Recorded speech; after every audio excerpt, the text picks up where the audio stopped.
The left must be sick and tired of all this winning. After striking out on Russia collusion and accusing the president of being racist, some in the media are trying to topple Trump by literally cheering for a recession. Watch this. I've been saying for about 2 years that I hope we have a recession. A recession would be very worth getting rid of Donald Trump and these kind of policies. Seeing that we have been in economic expansion for the better part of 10 years, it's about time we get a recession. So when the president says this is the best economy ever, it's not. And if we did face a recession, it would be normal and it would be okay. Trump's hitting back against these mainstream media attacks, though.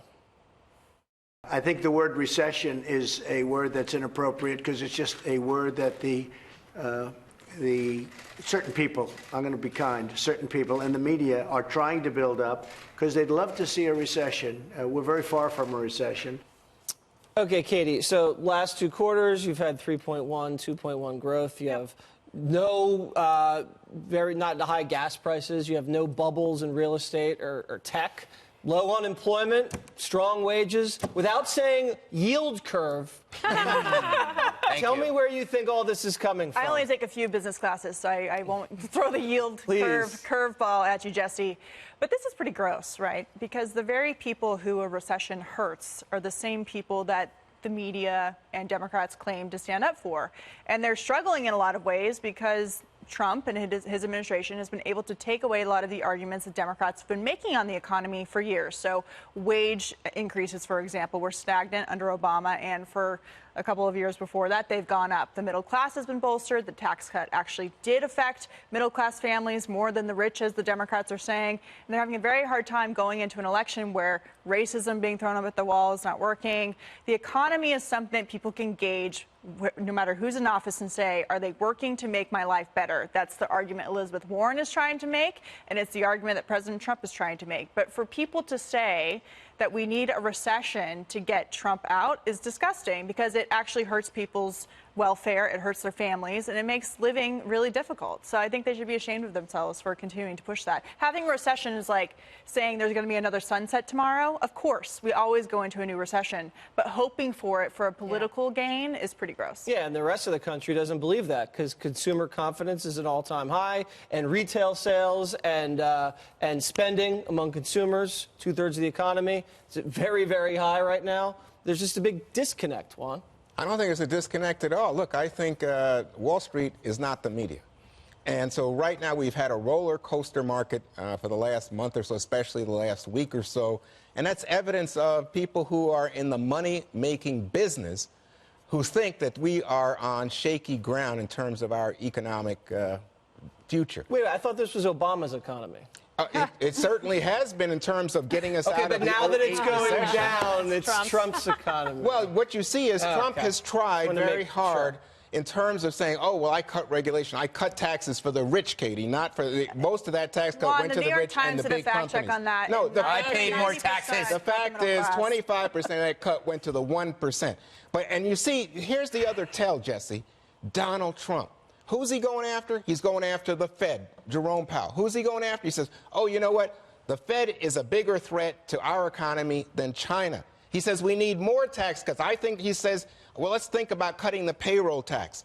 He sees that there's trouble coming. He wouldn't be saying these things if he wasn't worried. So that anxiety tells you this is not the media saying anything. This is Wall Street and this is Trump.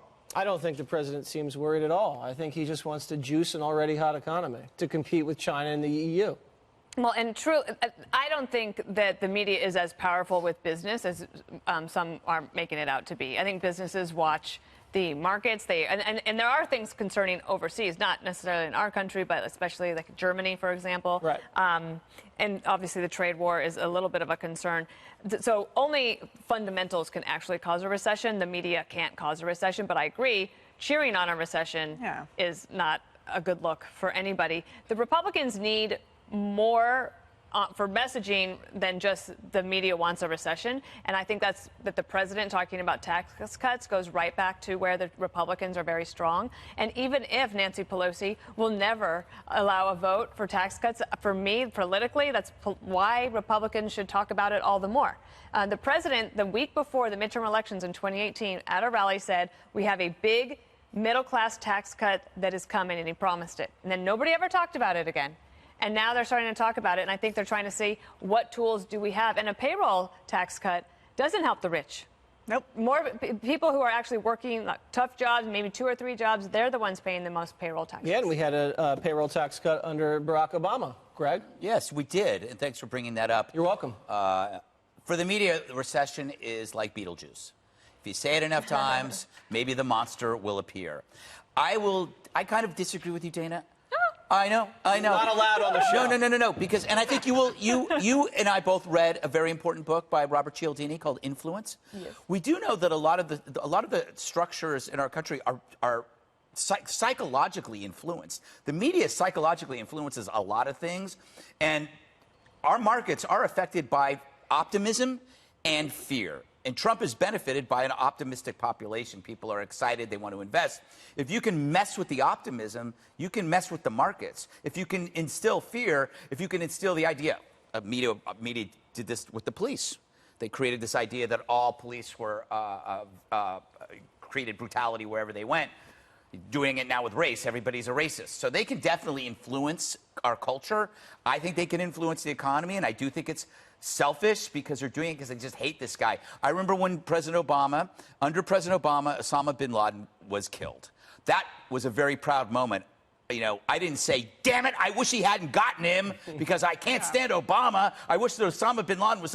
That's kind of the same thing. I want a bad economy because I hate this guy. That hurts other people. It's very selfish, and you should be ashamed of yourself, Juan Williams. Just thought I would add that. Juan is so rich, he can afford to ride out a recession. Okay? Yeah. This guy's made of money over here. Thank you. All right?